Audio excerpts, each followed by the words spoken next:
ஒரு சோகமான நிகழ்வா நம்ம எடுத்துக்க கூடாது. பிரிவு அப்படிங்கிறது நிரந்தரமே கிடையாது. சரியா? நம்ம எங்க பிரிஞ்சிருக்கோம்? மனதால் எல்லாருமே ஒன்றுபட்டு தான் இருக்கும். அப்படிங்கிறப்ப பிரிவுங்கிறதே இல்லை. சரியா?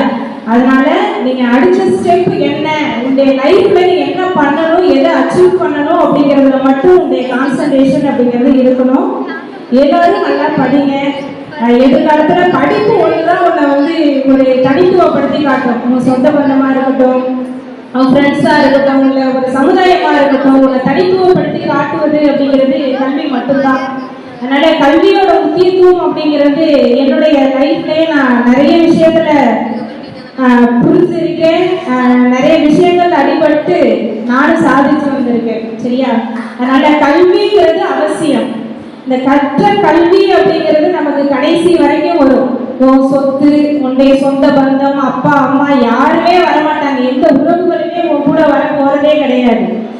உன்னுடைய அறிவு, நீ கற்ற கல்வி என்பது மட்டும்தான் உன் கூடவே, நீ சேர்த்து வைத்த புகழ், இதெல்லாம் தான் உன் கூடவே போகும்.